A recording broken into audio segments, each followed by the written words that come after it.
نجم القمه اشرف بن شرقي؟ لا. طب القرارات الاداريه؟ لا. طب الدوري اللي في المكتب؟ برضه لا. نجم القمه ولد جميل بسيط، من عيله من اجمل ما يكون، من بيت كرم بجد. انس احمد،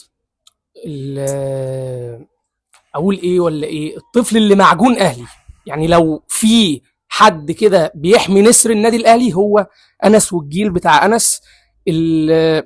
مش قادر اقول ايه يعني، ولا ايه ولا ايه. الله يسامح اللي كان سبب في ان القمه دي ما تتلعبش ايا كان هو مين، عشان دمعه بس من انس تنزل. ازيك يا عم انس؟ الحمد لله. عامل ايه يا عم انس؟ كويس. انت كويس؟ طول ما انت كويس يبقى كل جمهور الاهلي كويس. يا انس بقى، احكي لي كده، انت اولا منين؟ من دار السلام. من القاهرة يعني؟ اه. اهو، لا من المنيا ولا حد جاب له شوكولاتة ولا حد كان قاعد جنبه. الراجل معانا والده ووالدته، الناس كانوا قاعدين معاه، وهنعرف كل حاجة. طب في ناس يا عم أنس كانوا بيقولوا إن أنت بتعيط عشان ما شفتش إمام عاشور، وعشان ما شفتش أشرف بن شرقي. الكلام لا، ده صح؟ امام عاشور كان من زمان كنت بعيط عشانه، اه. لكن دلوقتي كنت بعيط علشان الاهلي. عشان الأهلي ما جاش. اه. كان نفسك الأهلي يجي الماتش ده؟ اه. الماتش ده كان بالنسبة لك مهم، اه. وكنت عايز تكسب الزمالك عادي كده، اه. مع إن الزمالك كان جامد، كان متعادل الماتش اللي فات 1-1. اه. اه. ماشي. طبعا يعني انس من يعني اطفال الواعيه قوي، بسم الله ما شاء الله، الجيل الجديد اللي عارف كوره وبيحب الكوره ومعجون على الكوره.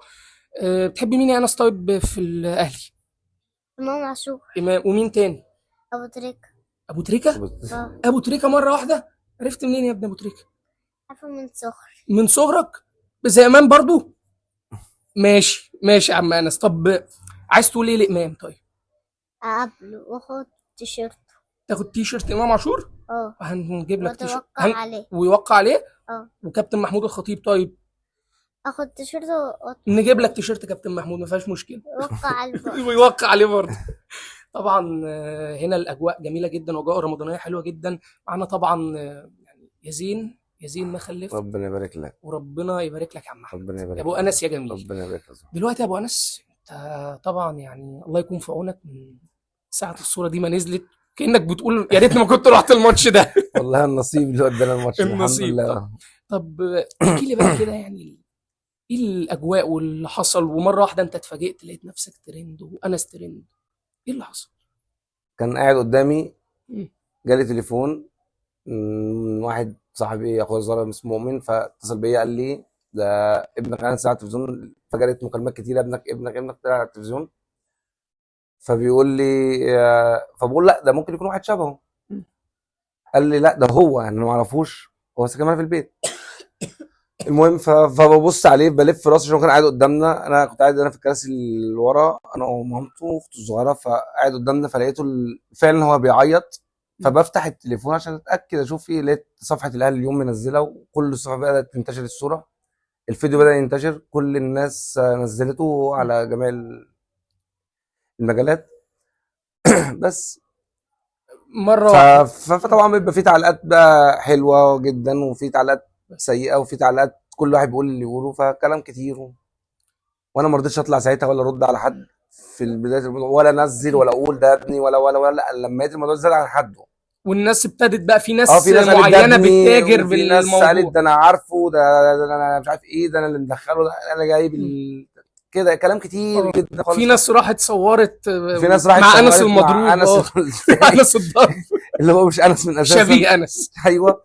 ما اعرفش ازاي، طبعا هيقولوا عيل مم. مش ابني، ده ابني وتعالوا كلام غريب. كلام غريب. بس يعني والصراحه انت يعني اتعاملت مع الموضوع ازاي لما عملت لقيت عادي الدنيا والله الدنيا يعني. بقى يعني لقيت بتوسع؟ الدنيا كلها بتكلمني في الشارع وفي كل حته، ابنك ابنك ابنك ابنك، لغايه دلوقتي والله، يعني من ساعه الماتش لغايه دلوقتي.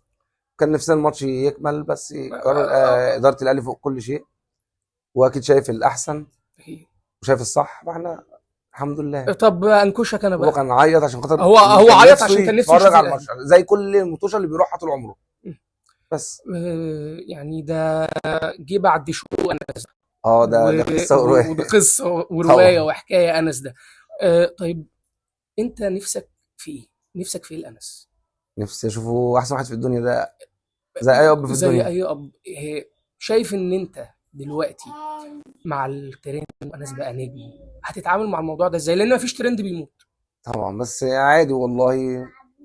واللي نفسي فيه اشوف فيه اللي هو اشوفه احسن واحد في الدنيا، او اشوفه لعيب في النادي الاهلي. ده حلم حياتي. وانت يا عم انس بس عايز تبقى ايه؟ عايز تبقى لعيب في النادي الاهلي، ولا تبقى مهندس، ولا تبقى دكتور، ولا تبقى لعيب. ضابط؟ لعيب كوره كده على طول؟ طب ما ينفعش تبقى مهندس ولاعيب كوره مثلا؟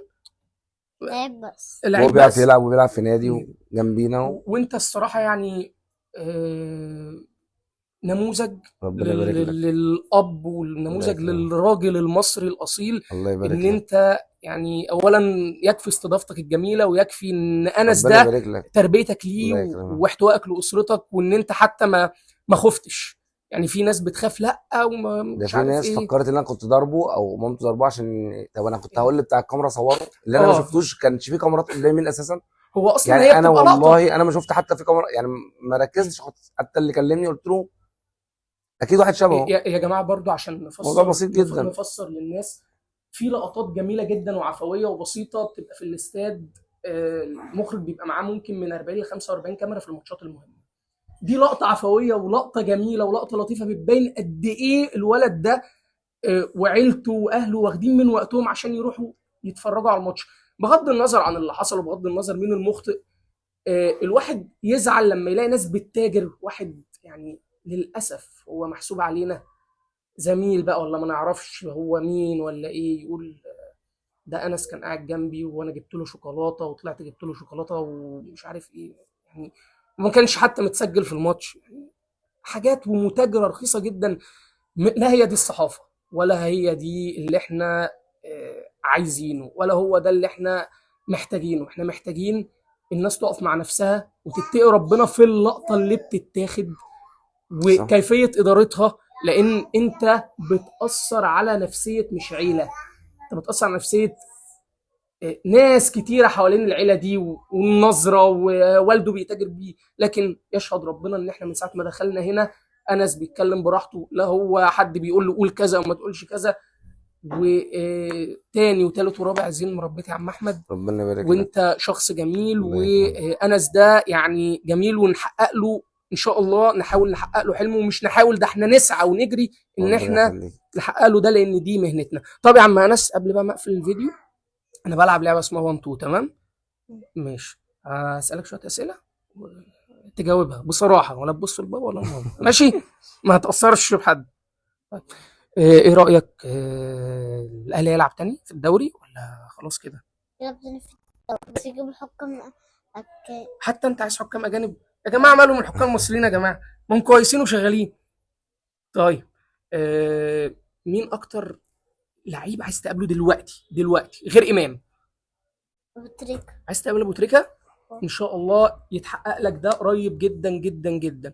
طيب دلوقتي لو ومعلش هو مواليد 7/11 يوم ابو تريكه يوم برضه. وده كانت يعني الام كانت بتتمنى اللي ربنا يكرمها بولد ويطلع لعيب زي ابو تريكه، فربنا كرمنا فيه اللي هو جه يوم ابو تريكه 7/11 ويطلع ان شاء الله احسن وطالع وأحسن. بيحب الكوره. واحنا طبعا حاجه تبقى غاليه علينا جدا لو ما يطلع حاجه حلوه كده زي وان شاء الله ابو يطلع تريكه وزي اي حد طبعا. يطلع ربنا احسن يبارك لك. كمان في المهاره وفي الاخلاق، ربنا يبارك لك. لان الجيل ده هو اللي هيشيل مصر، وهو الجيل ده اللي احنا عايزين نطلع بيه بقى بعيد عن التعصب. لان هو حتى بيقول لك انا عايز الزمالك يكسب برضه بطولات. انت عايز الزمالك يكسب بطولات برضه يا عم انس؟ عشان نلعبكم في السوبر الافريقي ونكسبكم تاني؟ لا دي مره كل 10 سنين مره، صح؟ انا برضه لعبناهم وكسبناهم. ماشي. وانت يا انس يعني انا بحبك جدا، جمهور الزمالك بيحبك جدا، وان شاء الله تطلع لعيب كبير، وان شاء الله ربنا يفرح بيك والدك ووالدتك. لان انت اللي هتاخد الناس دي توديهم للعالميه، يروحوا بقى يتفرجوا عليك ان شاء الله في اسبانيا والمانيا وايطاليا ان شاء الله يا حبيبي. دي كانت حلقتنا النهارده من بيت من اجمل البيوت المصريه. اعزائي المتابعين، شير لايك سبسكرايب، وان شاء الله نلتقي في مواعيد اخرى لاننا بننقل